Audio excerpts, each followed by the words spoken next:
Flowers and trees don't bloom for us to see them. If that were the case, there would only be flowers and plants where people go.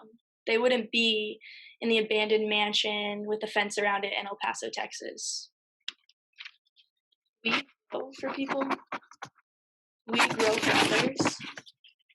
Primavera by Botticelli is a beautiful painting centered around Venus, the goddess of love, in a forest like scene. There's a deep spiritual love and a worldly love that the painting seems to grapple with, in a way.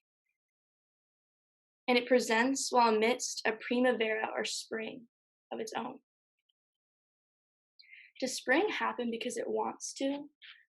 Or does spring happen because it's time? Last summer, I studied abroad in Florence, Italy, where Botticelli's Spring is today. I was at a crossroads after my freshman year of college. I had lost people in my life that I never thought would leave. While mourning the loss of love and pain, I felt like I couldn't talk about it. Why? Because it was with a woman. Now, y'all, I'm from Texas. I'm a Catholic.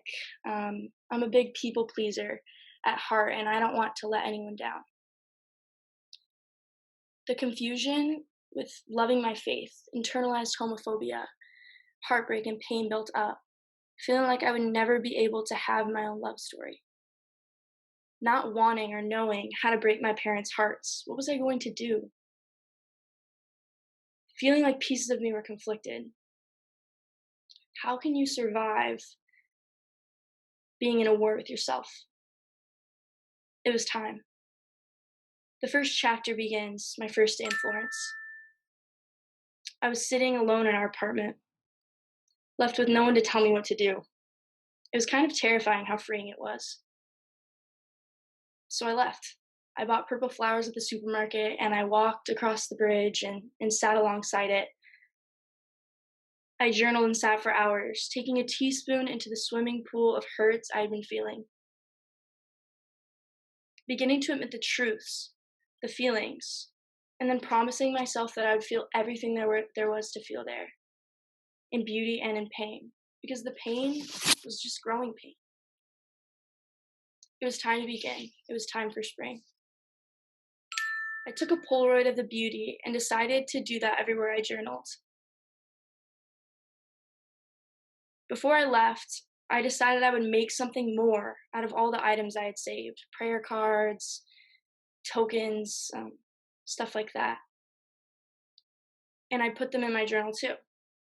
At home, I read each entry. I worked through my feelings of doubt, pain, confusion, and I felt beautiful. Feeling beauty in the pure honesty, unlike before. I was no longer at war with myself. It was spring. There were purple flowers growing, and there were weeds too, and honestly, it was all beautiful. So I made something beautiful for myself, and it was raw beauty and honesty from the pages reflected in my soul. And I was proud. I'd been a terrified, confused girl, but I listened when I felt that stirring for spring in my heart.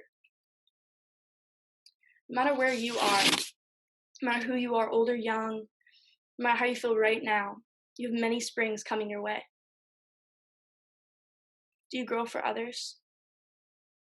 Will you grow for others? Or will you drop the rules, seek the sun, and find yourself for yourself when you could have easily just stayed inside? You may just find that the beauty found in your honesty can still grow next to your fear. Thank you.